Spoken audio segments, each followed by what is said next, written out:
جب تمہیں قادیانی کہا جاتا ہے تم کہتے ہو جی میں تو اینٹی قادیانی ہوں، میں تو قادیانی کو دجال کہتا ہوں، میں تو ان کو مسلمان نہیں سمجھتا، میری تو فلانی ویڈیو اٹھا کے دیکھ لیں، فلانے 3 لیکچر اٹھا کے دیکھ لیں، اس میں بھی تم نے بلنڈر مارے ہیں، دیکھ لیں ہم نے اٹھا کے اندر جی جڑے تو تیر چھڈے نے نا وہ دیکھ لینے، وہ تیریاں 3 ویڈیو سنن تو بعد مینوں لگیا کہ ارشد ندیم نو نہیں تینوں چھڈن دا ایوارڈ ملنا چاہیے سی۔ اس کے اندر تم نے الہام کو بیس بنا کے بونگیاں ماری، اور الہام کا دعویٰ کرنے والوں کو، الہام کو ٹھیک کہنے والوں کو تم نے کہا جی ختم نبوت کے ڈاکو ہیں، جس میں تمہارا اسحاق جہلوی بھی آتا ہے، تیرا استاد، اپنے استاد نو بھی رگڑ گیا تو، ڈاکٹر پرسرار صاحب بھی بیچ میں آتے ہیں، جن کو تم کہتے ہو جی میرے روحانی استادوں میں سے ایک استاد ہیں، اپنے بابے بھی رگڑ چھٹے سارے، ایک کہندے نے جڑے باندر دے ہاتھ 'چ ماچس پھڑا دیو نا اے کام کردا او جڑا کام تو کر رہے ہیں۔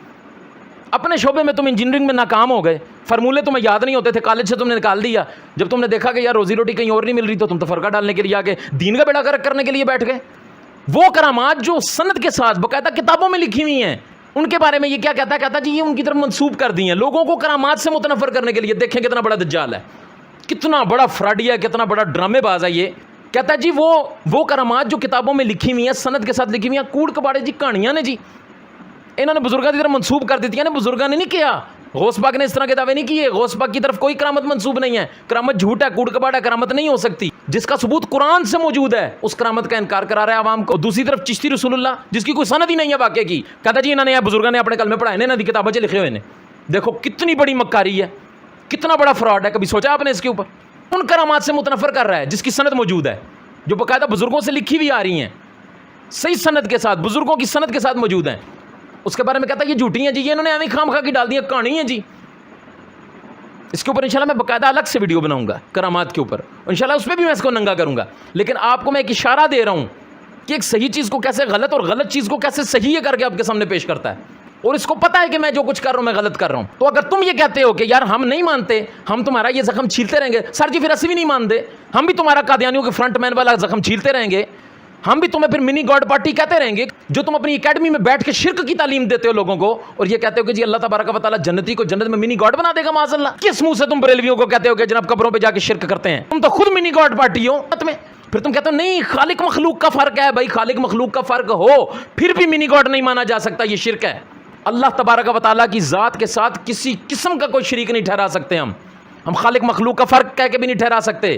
اللہ نے جو بندے کو بطور مخلوق جو چیز عطا کی وہ مخلوق کی کیپیسٹی کے مطابق عطا کی۔ کیا کہتے ہو کہ اللہ تبارک و تعالیٰ اپنے وصف میں اس کو شریک کر لے گا معاذ اللہ؟ اور مینوں دسو شرک کس بلا دا نام ہے سر جی؟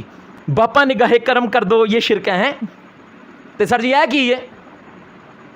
جھوٹے ہو، منی گاڈ پارٹی، قادیانیوں کے سہولت کرو، کس منہ سے تم بریلویوں کو مشرک کہتے ہو؟ اس لیے میں کہتا ہوں یہ جتنی عوام مجھے سن رہی ہے اس وقت سب کے سامنے واضح ہے، اکیڈمی میں باقاعدہ بیٹھ کے شرک کی تعلیم دینے والا یہ مرزا منگول ہے جو کہتا ہے جی میں منگولوں کی اولاد سے ہوں، تمہارے بزرگوں کو تو ہمارے بزرگوں نے جناب ذبح کیا تھا۔ کتنے فخر سے بتا رہا ہوتا ہے نا کہ جی ہمارے بزرگ جب وہ کافر تھے، مطلب ان کے کفر کا مان بھی رہا ہے کہ انہوں نے بطور کافر مسلمانوں کو قتل کیا، مسلمانوں کو ذبح کیا، یہ بھی مان رہا ہے، اور کہتا جی انہوں نے اس وقت حالت کفر میں کیا تھا، میں حالت اسلام میں کروں، لیکن انہوں نے مسلمانوں کو ذبح کیا تھا، میں بھی مسلمانوں کے خلاف کھڑا ہوں۔ مطلب کہ حلیہ ہی بدلیا، حرکتاں نہیں بدلیاں، اور پھر فخر بھی کر رہا ہے کہ جی اسی منگول ہوندے ہیں جی۔ اور پھر ایک اور جگہ پہ ضعیف حدیث بیان کر رہا ہے کہ رسول اللہ نے ارشاد فرمایا کہ جو اپنے دور جاہلیت کے نسب کے اوپر فخر کرے اس کو چاہیے کہ اپنے والد کا عضو تناسل کاٹ کے منہ میں لے لیتے۔ سر جی مرزا صاحب نے کہو ہاں ذرا سدھے ہو، پھر لو ہاں آگے ہو، پھر کیونکہ تم فخر کر رہے ہو اپنے دور جاہلیت کے نسب کے اوپر، اور پھر ضعیف حدیث بھی تم نے پیش کیا، ہم نے پیش نہیں کی۔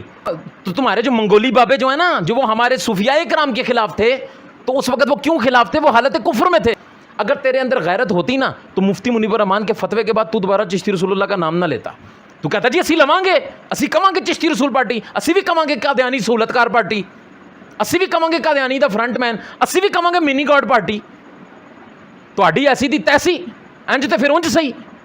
جب ہم تو قادیانیوں کا فرنٹ مین کہتے ہیں تو تیری ناسیں یہاں تک آ جاتی ہے، منہ یہاں تک آ جاتا ہے، او جی علی بھائی جلال میں آ گئے ہیں، علی بھائی غصے میں آ گئے ہیں۔ اچھا جب ہم غصے میں آئے اور جلال میں آئے، او جی چیخاں سنو جی، چپس لے کے آؤ تے بوتلاں لے کے آؤ، تے چپس تے بوتلاں اس ٹائم بھی لے کے آیا کرو نا کاکا جدو تہاڈا مرزا بہ کے چیخ رہا ہوندا ہے کہ جی مجھے کہتے ہیں بار بار ہیڈنگ لکھتے ہیں، ہم لکھیں گے ہیڈنگ جب تک تم چشتی رسول اللہ سے باز نہیں آؤ گے، ہم بھی کہتے ہیں، اور تم تو ضد میں کہتے ہو نا، ہم تو پروف کے ساتھ کہتے ہیں تم قادیانیوں کے فرنٹ مین ہو، تم تو قادیانیوں کے سہولت کار ہو، تمہاری اکیڈمی میں قادیانی کیا کر رہے تھے؟ اگر تمہارا قادیانیوں سے لینا دینا نہیں ہے مجھے بتاؤ نا، فیضان مدینہ میں آیا کبھی قادیانی؟ فیضان مدینہ تے باہر تم ہی لنگ دیتے، تو کہنا سی باہر سے گزر رہے تھے، مجھے تو دال میں کچھ کالا لگ رہا ہے، تیری تو اکیڈمی کے اندر سے ہو کے گئے ہیں۔ وہ تمہارا جو سابقہ اسٹوڈنٹ تھا اس نے بتایا نہیں ہے کہ سوشل میڈیا پہ آ کے باقاعدہ گواہان کے ساتھ بتایا ہے قادیانی تیری اکیڈمی میں آئے ہیں, تیرے مامے تو پتر لگ دینے, تیرے کو کی کرنا ہے سن. او جی یہاں پہ دنیا آتی ہے. اچھا اے ہی اگر فیضان مدینہ گئے ہوندے تھے, او جی بپا جانی کے پاس گئے ہیں. بپا جانی کے پاس کیوں گئے ہیں؟ ہاں بپا جانی کے پاس ایک قادیانی گیا تھا, لیکن اس صورت میں گیا تھا اس نے کھڑے ہو کے نا فیضان مدینہ میں کلمہ پڑھا تھا, دائرہ اسلام میں داخل ہوا تھا. اے پیڑا نے تینوں بپا جانی کو لوں, کیونکہ بپا جانی سے تمہیں چیڑ اس وجہ سے نا, کیونکہ بپا جانی اس وقت نا تمہارے بابوں کو, جو قادیانی بابے تمہارے باہر بیٹھے ہیں نا, ان کو ڈنڈا دے رہا ہے. بپا جانی جو تم نعرہ لاندا نا محمد مصطفیٰ سب سے آخری نبی, تو تمہاری پوری ضروریت پھڑکتی ہے. بپا جانی نے جو اصل میں کیا وہ کیوں نہیں بتاتے ہو عوام کو؟ وہ بھی بتاؤ نا تمہارے بابوں کے ساتھ بپا جانی کیا کر رہا ہے. چھوٹے چھوٹے بچوں کو سکھا دیا ہے محمد مصطفیٰ سب سے آخری نبی. تیرے آنے والے بھی رون گے, آنے والی نسلیں بھی روئیں گی. اب تک کے لیے اتنی پھکی میرے خیال میں تمہارے لیے کافی ہوگی چشتی رسول اللہ کے موضوع پہ. اگر اور کوئی جبڑی مارنی ہو تو تم مار سکتے ہو, تمہیں اجازت ہے. ہاں تم جبڑیاں مارو, انشاءاللہ عوام کو یہاں پہ بیٹھ کے جواب ہم دیں گے انشاءاللہ. السلام علیکم ورحمۃ اللہ وبرکاتہ.